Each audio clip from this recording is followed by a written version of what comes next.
Good afternoon and welcome to the January 13th Kiwanis Club of Birmingham meeting, our second of the new year. We are honored today to have fellow Kiwanian Mayor Randall Woodfin to share his State of the City address. We're thrilled to see such a big crowd here to hear the city's top elected official. It's always a privilege to host his first State of the City address of the year. Embarking now on his third term as mayor of the city of Birmingham, Mayor Woodfin's address is given annually to the Kiwanis Club of Birmingham to help keep us informed and engaged in the progress for Birmingham as a community. I want to take just a brief moment to tell our Jewish members that we stand with you in condemning a senseless act of anti-Semitism in Jackson, Mississippi, that resulted in the torching of the Beth Israel Congregation's synagogue and the destruction of 2 Torahs, its sacred prayer scrolls. A synagogue is not just a place of worship, but the heart of Jewish life, connection, and continuity within a community.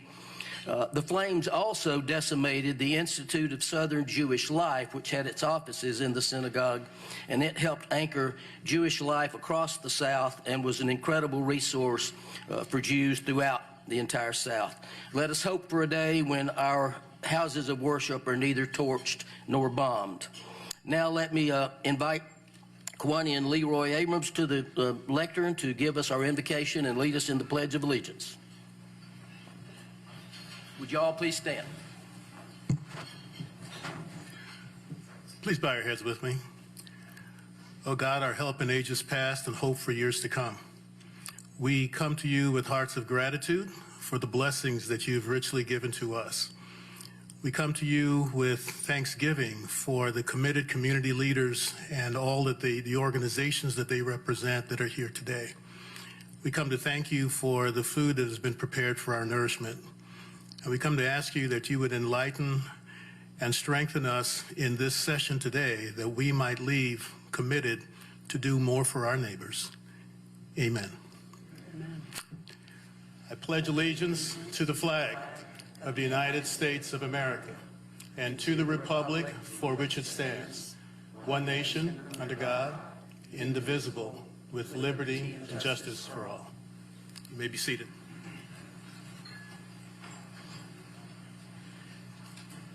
Thank you, Leroy, and we want to, I just want to take a second to thank Regions for everything that it does for this community and for providing us with an awful lot of Kiwanians. If you're a Kiwanian and you work for Regions Bank, just stand up so we can say thank you, including our immediate past president, Andrew Nix. Now I'd like to invite our club secretary, Susanna Schuler, to the lectern for announcements and maybe introduction of guests. Maybe, although there are a lot of you here today, so wonderful to see so many of you. Thank you for being here today. I guess we know who brings the crowd, so thank you, Mayor. We certainly have city council leaders, various other leaders here, and given the number of guests, we will forego introducing everybody individually, but if you wouldn't mind, if you are a member of the council, if you are in civic leadership and city government or other government, and if you're a guest today, if you would just stand for a moment, and we'll just recognize all of you and thank you for being here.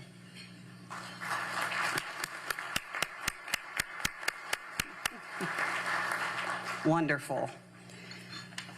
So, as we hear the mayor's State of the City, I thought it would be great on this Did You Know? As many of you know, I'm still a relative newbie. I've only lived here about 7 years. So I thought I would gather some facts. I've always got my resident historian here to keep me honest on what makes the Magic City so very unique that maybe you know, maybe you don't know. I have a relatively new anchor here who has some experience in Alabama, so maybe she already knows. Of course, as Kiwanians, we should all know that Vulcan is the largest iron statue in the world. Please don't admit if you don't know that. We do sit in Jones Valley, hopefully you know this too, where there are all the minerals needed for making steel.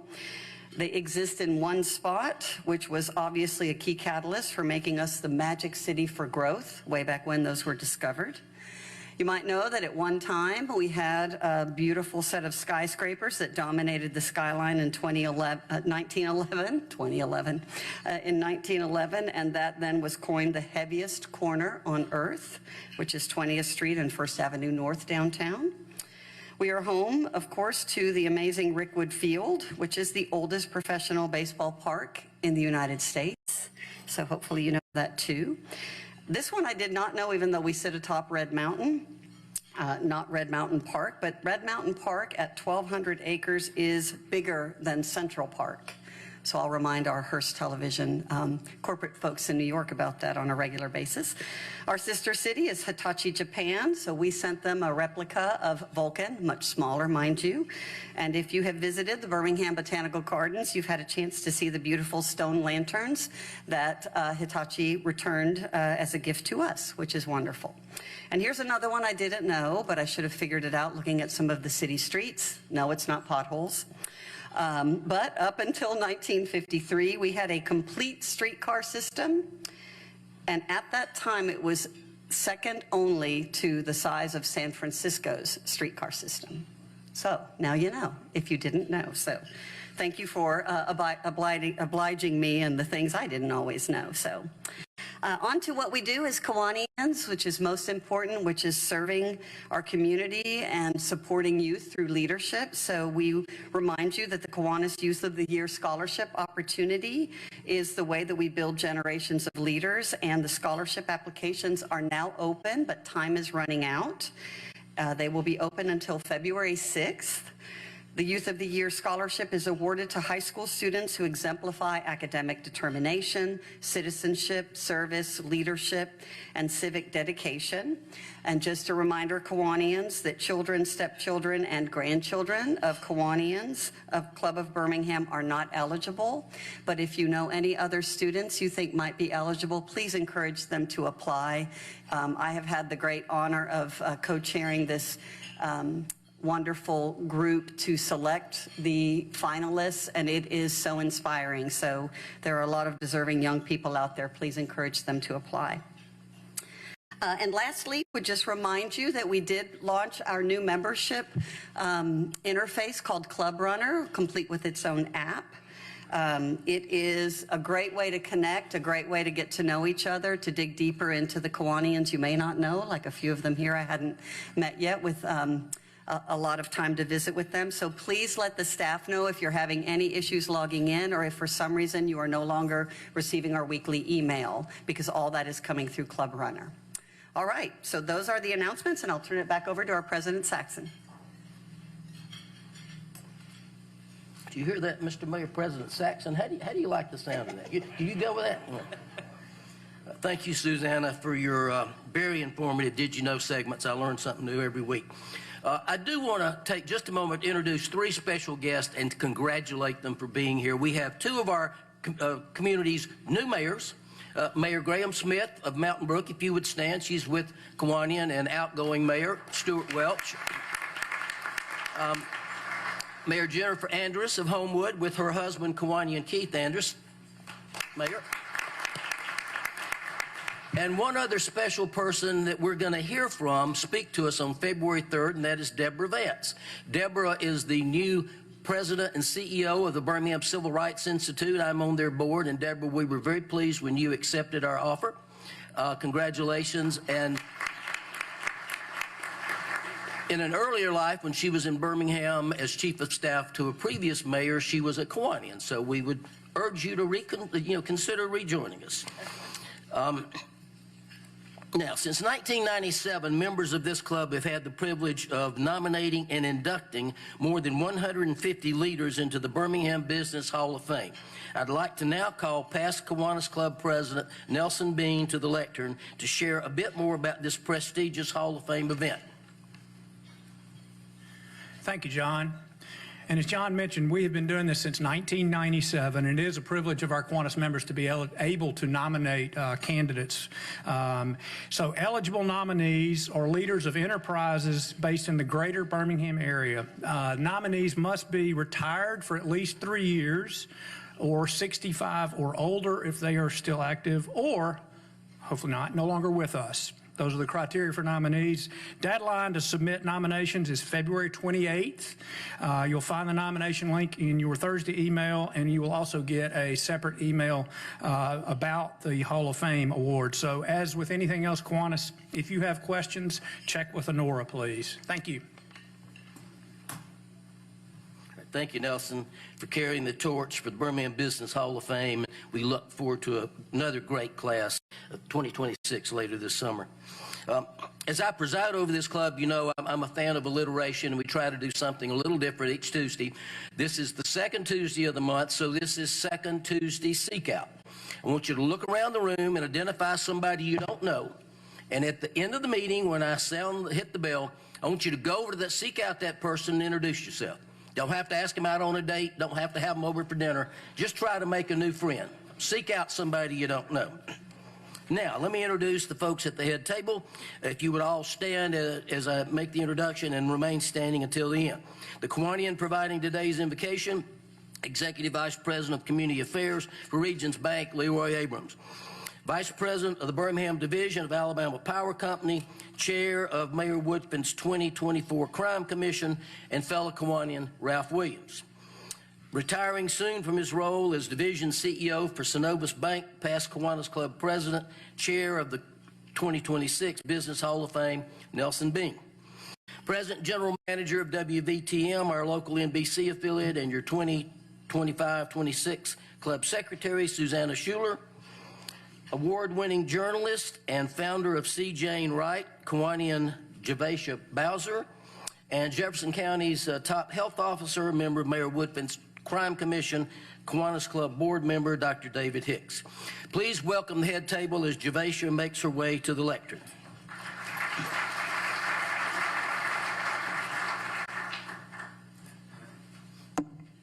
Good afternoon. Randall Woodfin is a history-making mayor. When he was sworn in as the 30th mayor of Birmingham in 2017, he made history as the youngest mayor in over a century.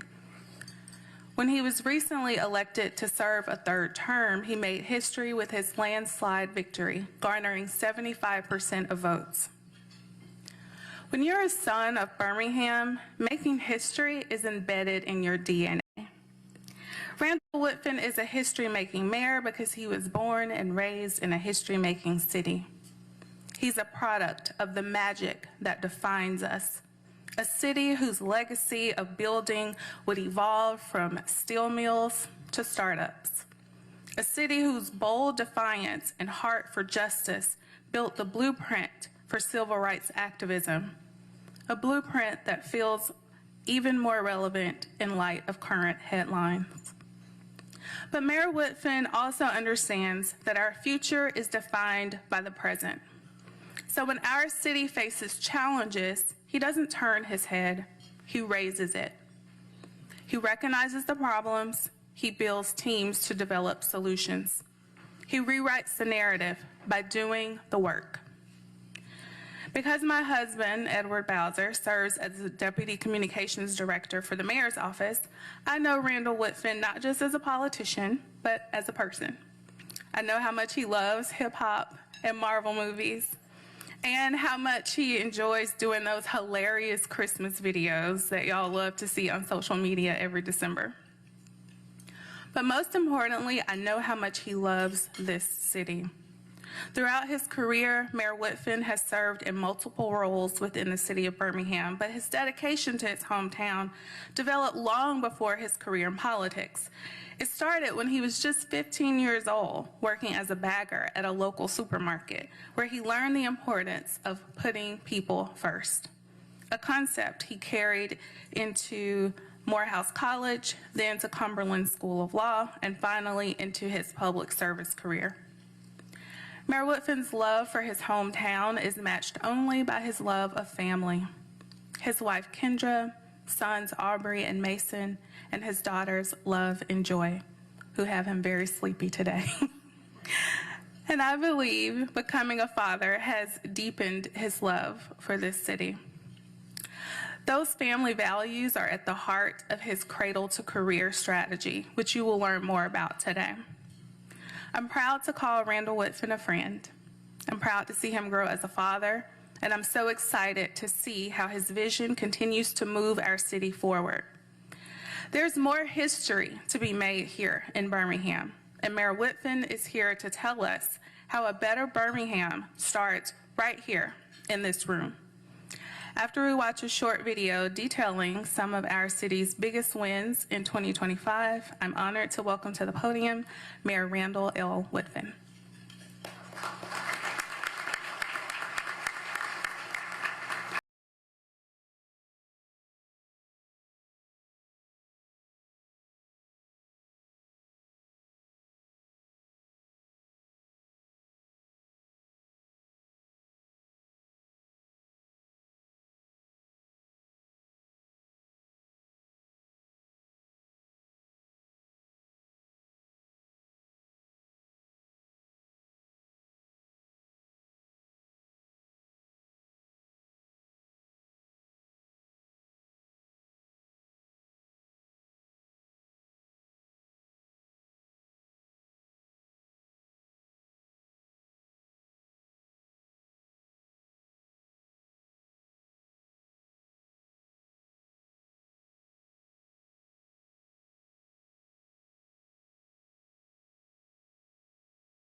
Hey, good afternoon, Kiwanians.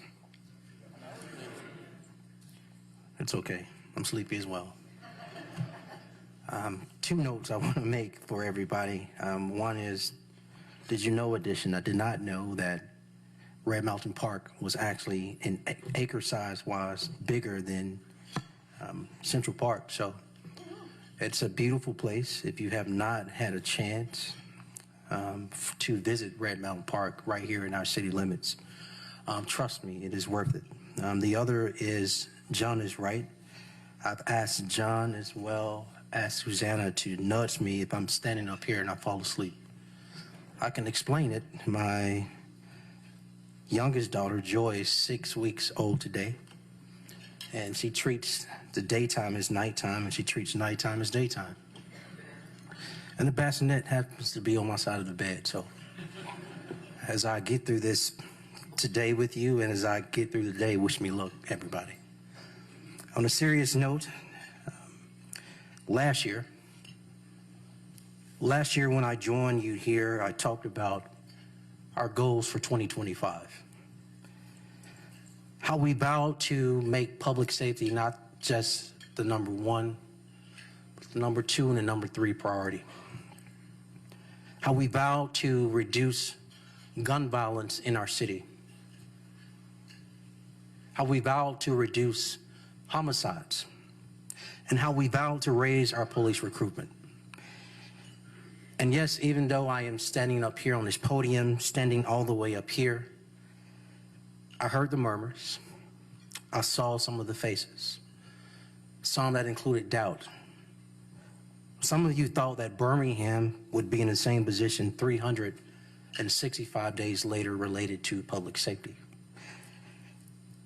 But I am here to remind you, Kiwanians, of two undeniable facts.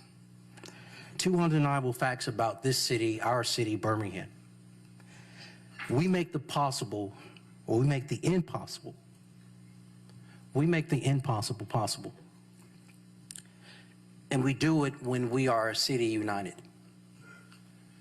I want to step back and thank Javasia for that amazing introduction. But one of the things she didn't share was that we believe in playing team at City Hall. And when we do that, you get the results you see here. Homicides, literally a year later, standing before you, reduced by 43%. A year later, total violent crime down 5%, which is really important. But I also want to talk about something else, which is called the clearance rate related to homicide investigations. You see, for far too long, many families were not only left with grief, but with questions and concerns about who took their loved one. Well, thanks to the leadership of the Birmingham Police Department in 2025, we saw almost a 90% clearance rate. Put another way, 9 out of 10 homicides that occurred in our city, the person responsible was arrested. That is a 31% higher rate than the year before. Police staffing at 100%. After a very aggressive, and thanks to our Birmingham City Council, who, by the way, is still in the City Council meeting, which is why you don't see them here yet. Thanks to their support of a $16 million recruitment and plan and campaign effort that was then led by BPD, police staffing is now at 100%. That is 268 officers hired in 2025, set by the standards of the state of Alabama as it relates to how to become an officer in this state. And even the most recent academy class to graduate was the largest in our city's history. New recruits, coupled with transfers of experienced officers from other law enforcement agencies, allowed our city to achieve full staffing. Now, this is the result of the leadership of Police Chief Michael Pickett and the dedication of the members of the Birmingham Police Department. And at this time, again, we play team at City of Birmingham. I think it's important that he stand and be acknowledged for all of his hard work.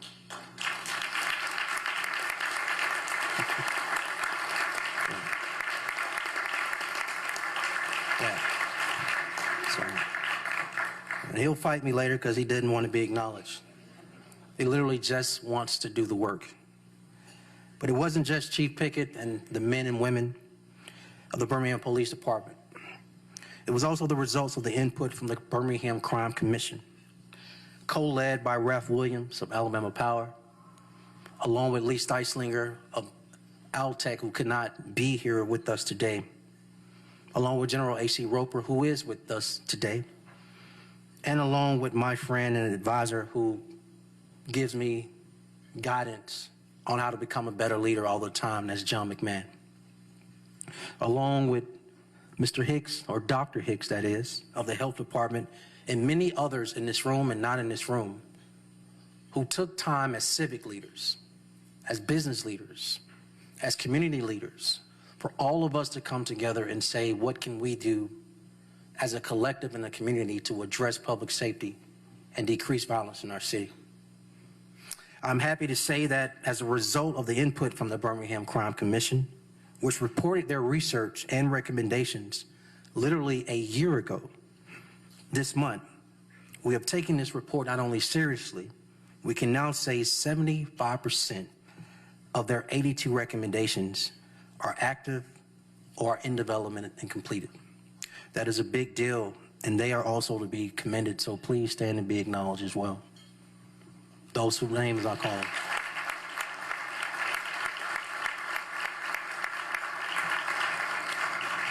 You know, one of those recommendations was to select a public safety coordinator. And the whole notion around that was to drive strategy, integration, and execution on behalf of the city of Birmingham, the mayor, the police department, and public partners. I'm happy to recognize Deputy Chief of Public Safety, Carlton Peoples, and you can stand as I say this, a 27-year law enforcement veteran, everybody, with his most recent stint as Special Agent in charge of FBI at Birmingham Division. I'm happy that we were able to get him in this position and steal him away for him to give of his time, commitment, and service to our city in his leadership capacity. Thank you, Deputy Chief Peoples.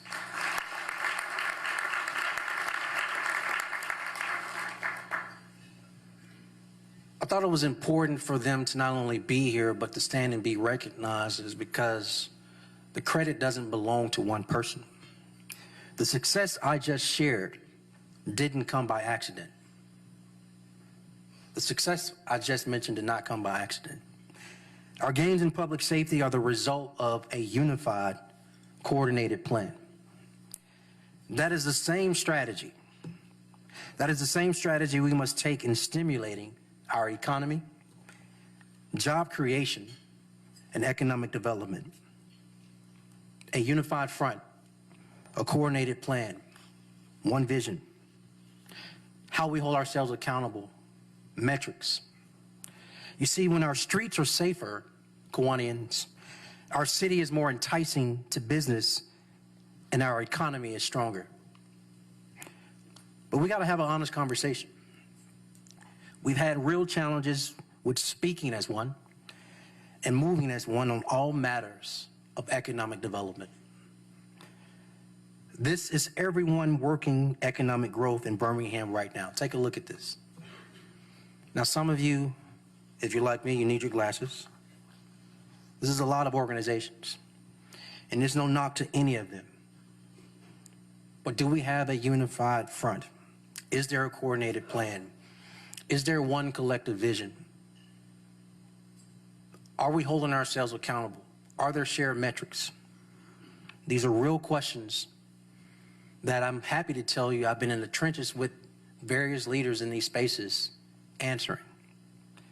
We've had some wins, but we also have to be clear and honest.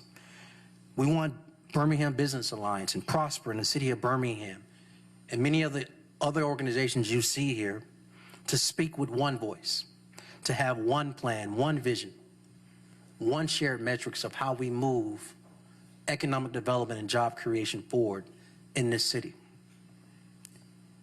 And that's been the challenge. Were you all aware that our region has pulled together more than 50 plans over the years to address certain segments of the region or our economy? It's a lot of plans, everybody. Some that have sat on shelves and collected dust after all this money has been spent. But that's why I've been meeting with those groups and others to personally ensure economic development is a priority for all of us. So let me be clear in this moment, Kiwanians. When our backs were pushed against the wall and public safety was at its worst and homicides were at its worst in our city's history, there was a clear mandate to fix it. And not alone, but with a team approach and a unified approach. I will do everything I can as a leader of the city to do the exact same thing for economic development. This is a defining moment related to economic development and our economic identity, not only as a city, but as a region. With other mayors here, such as Mayor Smith and Mayor Anders, who I appreciate being here, and all the other mayors in Jefferson County, along with the County Commission and the Birmingham City Council, we stand united as elected officials. But it's also important, Steve Amons of BBA and J.W. Carpenter of Prosper and all the other organizations, leaders I don't have the time to name, that we come together and coalesce around how do we move economic development in this city. But here's the reason why. Central Alabama is only as strong as Birmingham is. Some of you all missed that. Central Alabama is only as strong as Birmingham is. And right now we need to be stronger. It's time to break down the silos, and it's time for all of you under the sound of my voice to get involved. So after all this work we will do this year, I will not allow any of us in this room, Kiwanians, civic leaders, corporate leaders, small business owners, entrepreneurs to sit on the sideline and or remain in your silos. Birmingham, the good news, is still driving the state's economy due to the success of our entrepreneurs. And let's also be clear, Birmingham is open for business. But as with every business decision, Kiwanians, we take calculated steps for the betterment of our clients, of our customers, and in my case, for the residents of our city. We did that when we worked hand in hand with CHIP, and we're still supporting efforts to redevelop the Caraway and Montclair hospital sites. And now we are trying to secure the next chapter of the Birmingham Southern Campus. And even when we're just playing a supportive role as a city, even when we're playing just a supportive role. Projects like these take a significant toll on the city. The reality is, Kiwanians, great things are happening, and we want to make sure Birmingham remains competitive in the South, not just with cities within our state. On all job opportunities, whether you're in manufacturing or in a lot of our cases, biotech related to the next venture of Birmingham's economic identity. We will continue to look for the next big opportunity. But at City Hall, we also have a very clear mandate to make sure it is done in the most equitable way it can be done. Again, they've been acknowledged, but I want to acknowledge Birmingham Prosper, and I also want to acknowledge BBA for being in the trenches with the city of Birmingham the last 2 years hashing this out. And now in 2026, we put our foot all the way down on the gas pedal and get this right for the future of our economic identity and direction. But there's another note. There's another note. Because here's the crucial thing about economic development, Kiwanians. It sets the stage for Birmingham's future. That's why we fight so hard to protect that future, to nurture that future, but mainly to uplift that future. So at this time, I have to have this young man. You have to stand up the entire time I say all of this. Dr. Mark Sullivan of Birmingham City School System, everybody, the superintendent of our schools. Because as he stands, I want to remind you, Kiwanians, that not just as a candidate, but as an administration, we have this intentional tagline of putting people first, but we also have something else we talk about. 2 words: progress together. Progress together. This is what together looks like, and this is also what progress looks like. Birmingham City Schools, everyone, saw huge gains in 2025, and no, you can't sit down yet. They received their highest score on the state report card. Now look at what happened in 2022, 71. 3 years later, 77. So we talk about progress. This is a moment to recognize what progress looks like, but it's also a moment to plant a flag in the ground.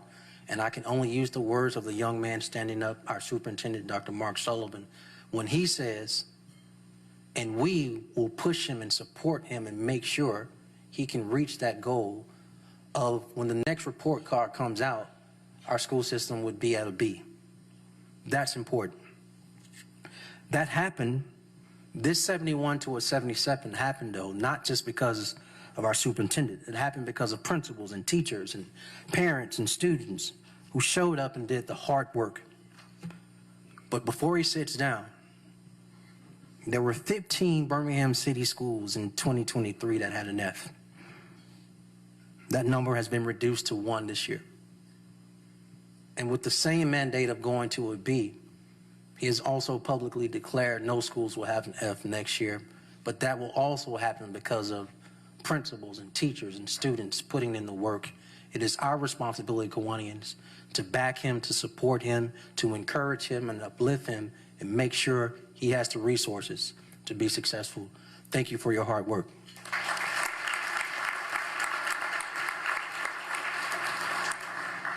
The Birmingham Promise, many of you all know that's my baby.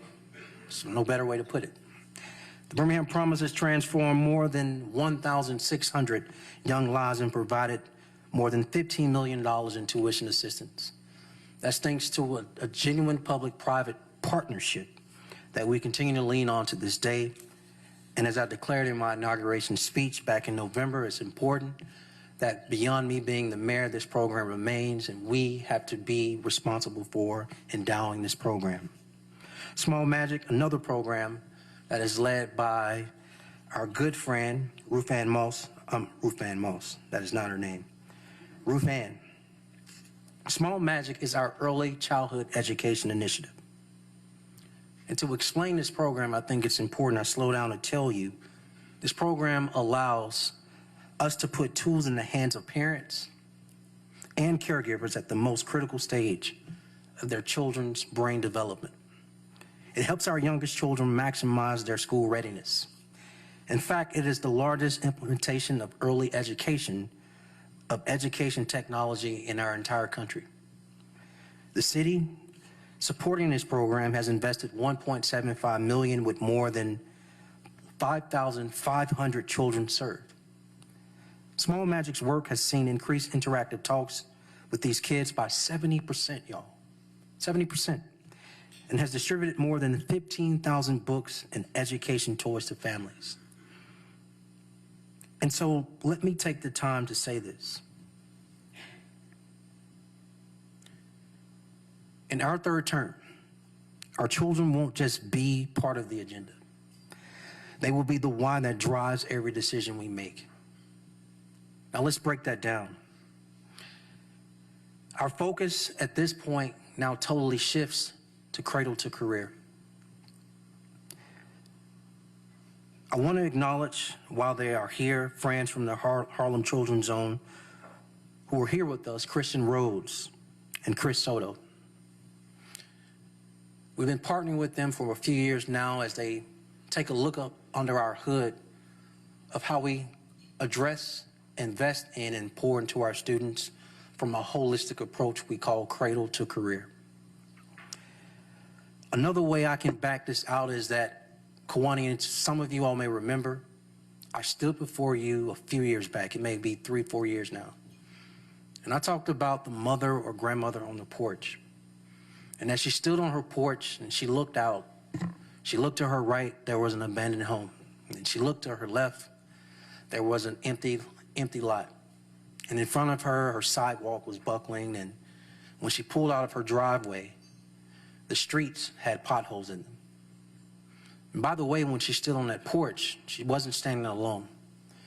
She had a child or a grandchild, as I stated. But whether they were driving from point A to B, or in our case, too long of a distance to get to a grocery store because she didn't live in proximity of healthy food, or walking her child or grandchild down to the neighborhood park where there wasn't adequate playground equipment. But because it was getting dark, it was time to come home early because the street light didn't work. And the unfortunate part, when they did get home, time to time when she got ready to put her child or grandchild to bed, they had to drop to the ground because they heard gunshots. As you see what I just described, as you pictured it, I want to share what we've done in the last 8 years to address that. That same mother or grandmother now stands on her porch with her child or grandchild. And she looks to her right. We've removed not only that blighted structure here, but we've spent millions of your public tax dollars removing that blight. We spent a significant amount of your tax dollars not only engaging that empty lot, but others, as well as partnering with private developers to go vertical with more single-family homes on that empty lot. With the necessary investments in our public infrastructure, making sure that sidewalk is not only walkable, but bikeable for that child or that grandchild. And when she does pull out of her driveway, as you saw earlier, not just last year, $15 million in street paving, but $114 million, which is more than my 3 predecessors combined that we've spent in street paving since I've been mayor, to make sure you don't hurt your tires or blow out a tire. But also continuing to support and work with the park board to make sure there's adequate playground equipment in our parks, as well as partnering with Alabama Power to have more LED lights throughout our neighborhoods, and taking thousands of guns off the streets, everyone, as well as all the news you heard earlier of making sure we can decrease crime, not only to make our city safer, but equally important, if not more importantly, to make people feel safe. As well as going through this exercise of continuing to wade through as many no's as we can to get to yes to bring healthy food options to our residents in proximity where they live, because like you Kiwanians, some of you all live in walking or a short distance drive to get your healthy food. And through all of that I've described that we work with to improve quality of life, we focus so much on that mother and grandmother. And so what Cradle to Career now does is put us in the optimal position to make significant investments and be extremely intentional and hold ourselves accountable with a very detailed plan to invest in that child and that grandchild. Not just K through 12, which is from 8 a.m. to 3 p.m., August through May. But when that child is born, what do we do? What opportunities we give from birth to 5 before they ever enter school so they can enter school at minimum of grade level. That is our responsibility. What do we do to enhance and support the continued progress the superintendent has made? That every child is at grade level and all children graduate from high school, and that there are opportunities for their social and emotional learning as well beyond academic achievement, to put them on the best path for college and career or military or becoming an entrepreneur. The investments in conflict resolution and financial literacy and mental health to support our next and youngest generation. If you've been following and paying attention to what I've said to you, Kiwanians, today, is that in this order of public safety, economic development, neither works if you don't make the necessary investments in the next generation. So again, with our partners, the Birmingham City School System, which clearly you can see I'm in lockstep and arm with our superintendent, along with his teachers and his principals and all the other stakeholders, parents, etc.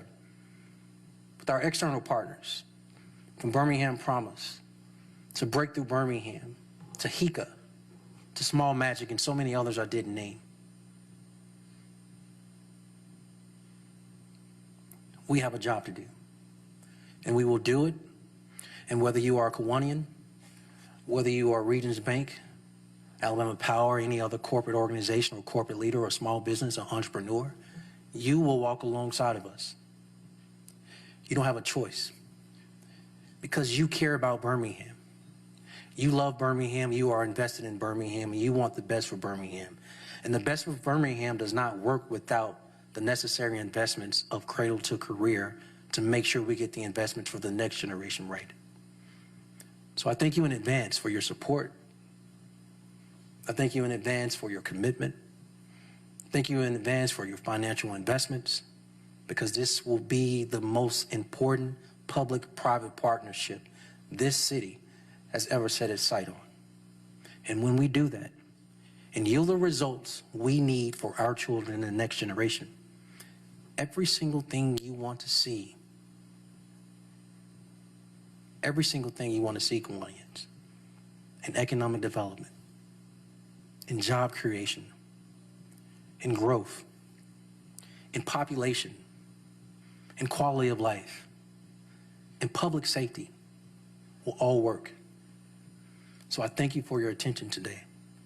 And I actually got time for questions. Who's first? Thank you.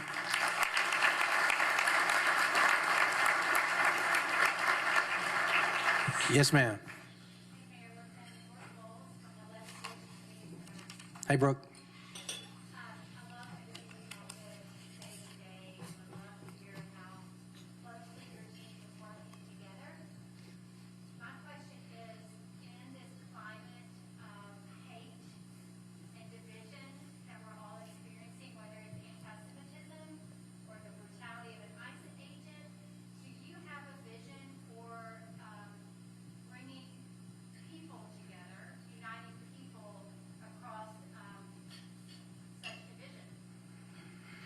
I do, and I share that vision with the council. And since I've been speaking, one of the counselors has had the opportunity to come in, and that is Councilor Crystal Smitherman, who I want to acknowledge, everybody.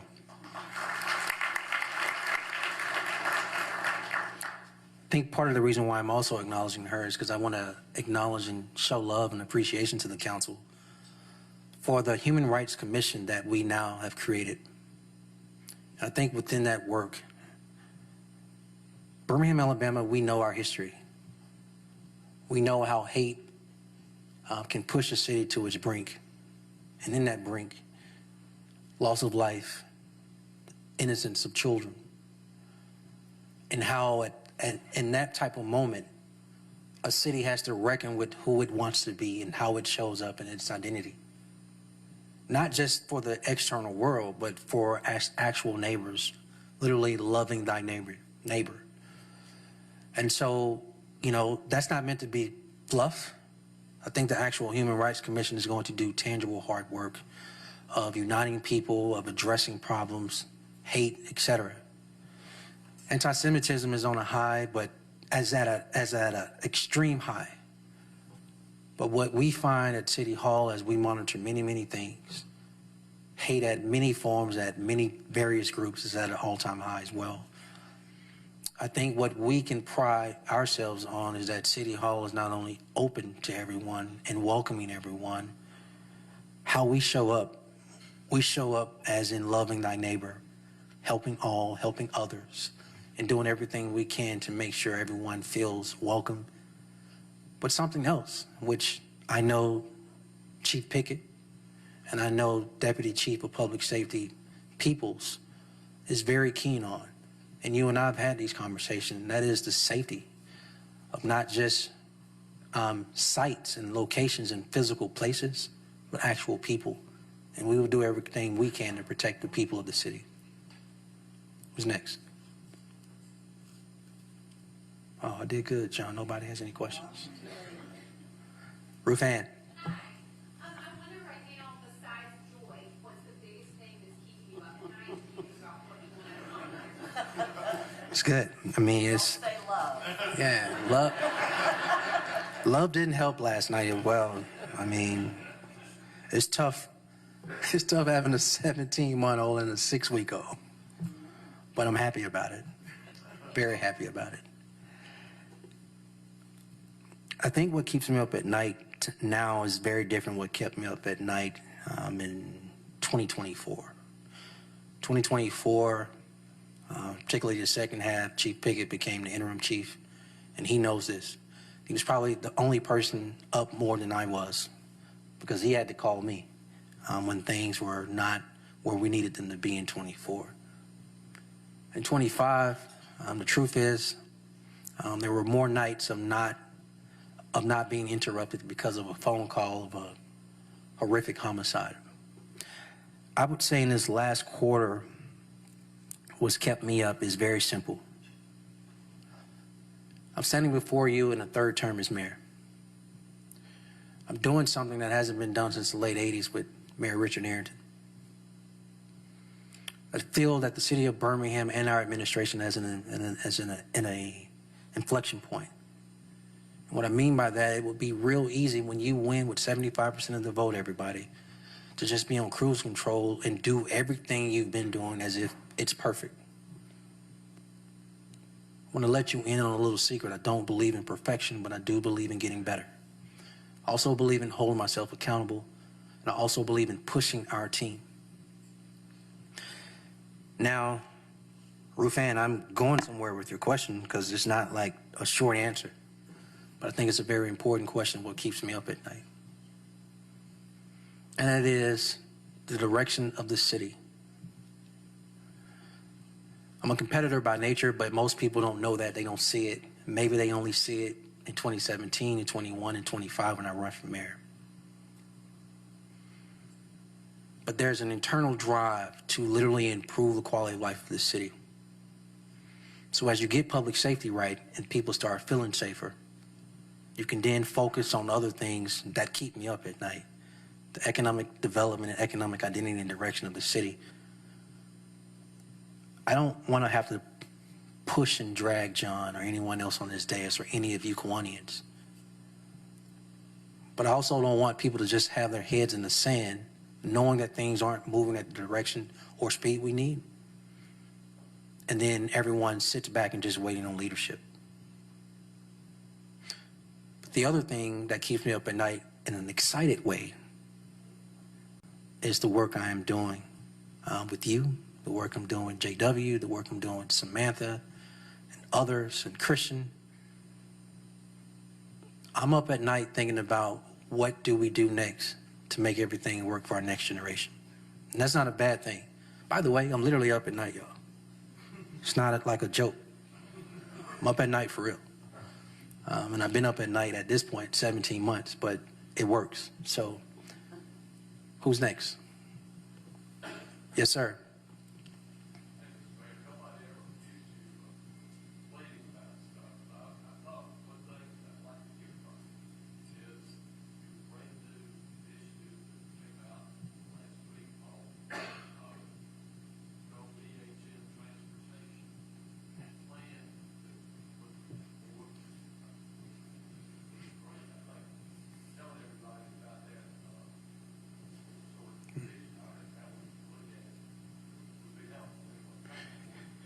Absolutely. Thank you. So, in 2018, less than a year in office, I think one of the most important things we did was acknowledge that we created a complete street ordinance. I didn't do that in isolation.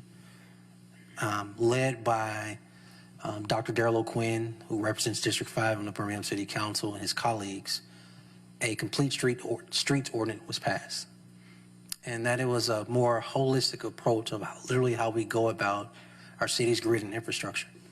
Fascinated by, I think you said up to 1953, we had a streetcar. That's the second thing on the did you know. I did not know. I knew we had a streetcar. I didn't know it was the second largest behind San Francisco. So, they don't know either, but they're not going to tell you. On a serious note, as I've looked at our grid over the last 8 years, and you all have felt it or seen it yourselves, you've seen us in a lot of our thoroughfares go from these wide streets, i.e. 20th Street as an example, to more narrow on purpose.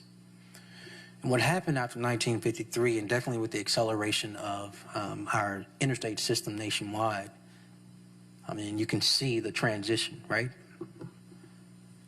We became very car dependent, which in isolation at the time is not a problem, except we believe at City Hall you need multiple forms of mobility: walking, biking, public transportation, and cars. And when you do that, then you start to do these things such as street diets, where a street can become a mobility for everyone, not just those who actually have cars to feel safe, but for everyone else to use them. And so as we've done that work over 8 years, we now find ourselves like doubling down on that.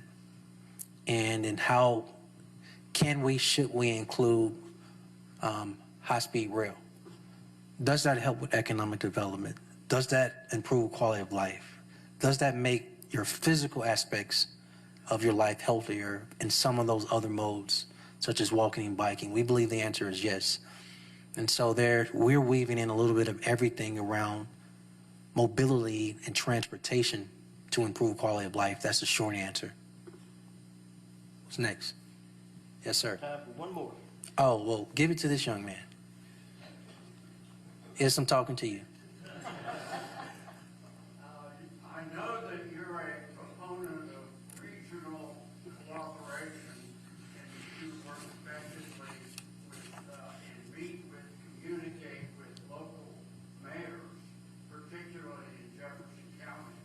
Could you comment a little further on efforts to create real regional cooperation beyond what we have now? It's so important that these roads are competing cities like Nashville. Yeah, that's a great question. And that's a question that I always predict will come from a Kiwanians meeting. Where's David, by the way, everybody? David's not here? Not that question. He's a Rotarian. I got you. It's okay. We'll do a joint next time. But I want to get serious and answer the question. And this question deserves honesty, because I would have said prior to August of 2025, we stalled out. And we probably stalled out for many reasons. There's excitement when a lot of mayors come in, and then people get in a groove with their own city and they get busy. But Mayor Anders and Smith, please help me if I am wrong in this. In 30-plus cities, how many new mayors are there in Jefferson County? 17, everyone. There is 5 women. 5 women. There is no better opportunity right now than to hit the reset button, or maybe a better way to say it, the refresh button on what regional cooperation should and can be in the city. In the middle of that speech I just gave you, I talked about economic development. And I am telling you in this room, do not care if you live in Homewood, Mountain Brook, Vestavia, Leeds, Irondale, Bessemer, Brighton, and all the other cities I do not have time to name, or Birmingham. If we do not work together, we will not grow. No one is trying to take your city away from you. And as I understand it from a historical standpoint, a lot of these cities were founded because of their school systems. No one's trying to take that from you either.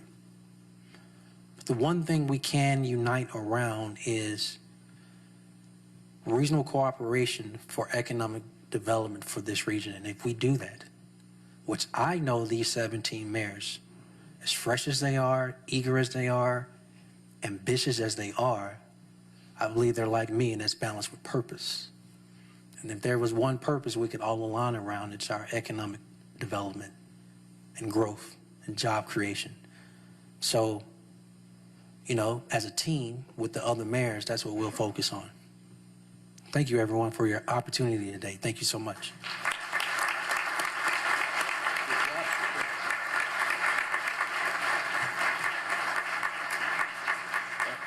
Mr. Mayor, thank you for being with us. Thank you for leading the Magic City with dedication, with vision, with dignity.